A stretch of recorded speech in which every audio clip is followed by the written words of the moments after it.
From farm to table, rice is a staple in most Belizean diets. Used to prepare the traditional rice and beans or fluffy coconut-infused white rice, the grain can also be found in cuisines across diverse local cultures. There are many well-known packaged rice products found in stores, but the resurgence of Big Falls rice in Belize will see a new label and product entering the market. Last year we did trials for milling, and this year we are actually milling and we have our own label. Established in 1961, rice production was once the biggest industry in southern Belize. Back then, the paddy was simply bought from farmers, cleaned, dried, and transported by boat to Belize City for milling. But in 1979, the Big Falls rice mill was installed. It easily became a source of food security for the country and the backbone of economic activity for thousands of farmers in the south. It operated for decades, but over time, farmers turned to alternative livelihoods. Production dwindled, and milling was reduced to a few 100,000 pounds annually before completely shutting down in 2016. Production increased from 3 million to 4 million to 7, all the way up to almost 9 million pounds. That was in the 90s, right? The late 90s. Then in 2000, the mid-2000, that was when we started to see this decrease. Our older farmers, they were more into farming.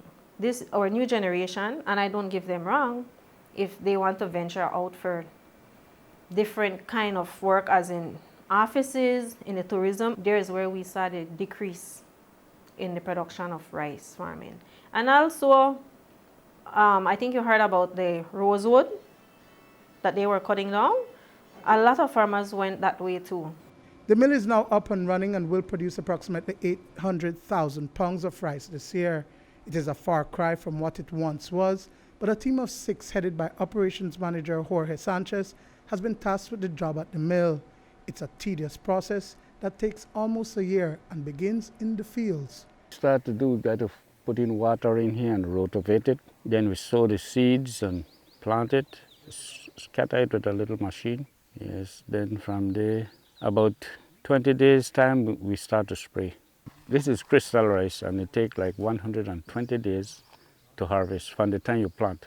We started to get our product maybe in August, Okay. September, October, November, December, January, February, right now, March. Wow, so 5-6 months. 7, we go 7. Okay, you see? Wow. So you see? And now, when we're doing our milling right now, we don't have no problem because it is very dry and it's easy to shell. In Toledo, there are only about 100 milpa farmers and 15 mechanized rice farmers. Milpa farming is laborious. These farms are located primarily in remote communities, and the harvesting methods are traditionally done with the use of a unique grass knife. In Awakate village, Juan Cook braves the sweltering afternoon heat to single-handedly prepare the land, harvest, and then transport the paddy by sacks 26 miles away to Big Falls on the earthen road. The farthest we have recorded farmers, milpa farmers, bringing to the complex is Machakilha and Dolores. And those are like the most remote areas of Toledo. And they would need to commute that all the way to the mill. It's very, very far and it's costly. As for the milpas, then they would have to manually do everything. So they would do it on a smaller scale, and they would have to try to dry it out and make sure that it's clean. And then they would then truck it from here all the way to whichever village they are, to all the way to the complex, to B.M.D.C. Versus the mechanical, everything is done by machinery.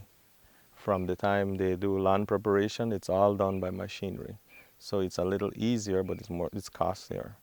So they would use plows and harrows to do the land preparation, and then they would use boom sprayers and mechanically to spray. So it's all done mechanically. I started this rice business from about 30 years back, and this little field that I do is just about 32 acres, just for get rice seed and so on, and sell a little to the mill. Well, this mostly is like manual work, not too much machine, because due to the water, we don't want to have ruts and thing in there. So I use about 9 to 10 men to work. Yes. That's every week?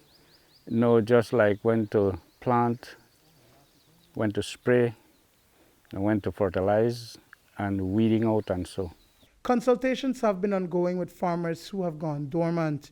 The rice fields are there, and the Belize Marketing and Development Corporation has the resources to provide the technical support needed. The goal is to return the mill to about 6 million pounds by the next cycle. Stock and grading clerk Pedro Pop says that there are 4 varieties of rice in the market. The varieties are Crystal, Blue Bonnet, Bell Partner. That is for the milpa. They use the Blue Bonnet and the Bell Partner. And the Cardi 70 is also a variety that we have that we are trying to see how we can work away from that and just keep it with Crystal. Can the mill go back to where it once was in terms of its production and its yield? I believe that it can. The possibility is there, but I believe that it is more mechanized than milpa because the amount of labor that would be needed is more in milpa versus mechanized, and it's far easier, and then you produce more.